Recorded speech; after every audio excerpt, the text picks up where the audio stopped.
Doctor Rajendra Prasad. भारतीय गणराज्य के प्रथम राष्ट्रपति राजेंद्र प्रसाद भारतीय स्वतंत्रता संग्राम के एक प्रमुख नेता और स्वतंत्र भारत के पहले राष्ट्रपति थे। उनका जन्म 3 दिसंबर 1884 को बिहार के सीवान जिले के जीरादेई गांव में हुआ। उनके पिता महादेव सहाय संस्कृत और फारसी के विद्वान थे और उनकी माता कमलेश्वरी देवी धार्मिक प्रवृत्ति की महिला थीं।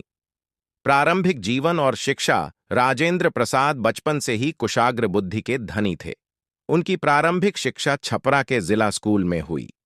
18 वर्ष की आयु में उन्होंने कलकत्ता विश्वविद्यालय की प्रवेश परीक्षा में पहला स्थान प्राप्त किया। 1915 में उन्होंने कानून की पढ़ाई पूरी की और गोल्ड मेडल हासिल किया।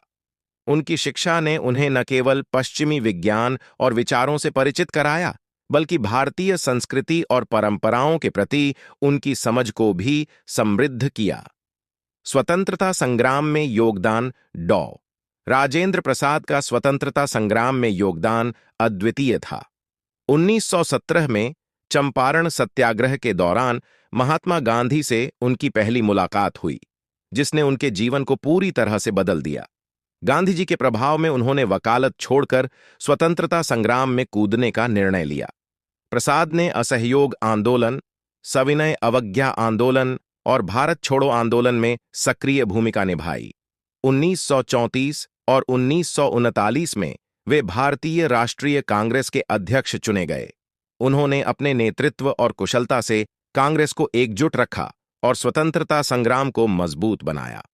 राष्ट्रपति के रूप में योगदान 26 जनवरी 1985 को भारत गणराज्य बना और राजेंद्र प्रसाद देश के पहले राष्ट्रपति बने। राष्ट्रपति के रूप में उनका कार्यकाल सादगी, ईमानदारी और कर्तव्य निष्ठा का प्रतीक था। वे लगातार 2 बार राष्ट्रपति चुने गए और 12 वर्षों तक इस पद को सुशोभित किया। राष्ट्रपति भवन में रहते हुए भी उन्होंने एक साधारण जीवन जिया। साहित्यिक और सामाजिक योगदान राजेंद्र प्रसाद एक विद्वान और लेखक भी थे। उन्होंने कई महत्वपूर्ण पुस्तकें लिखीं, जिनमें आत्मकथा, इंडिया डिवाइडेड और बापू के कदमों में शामिल हैं।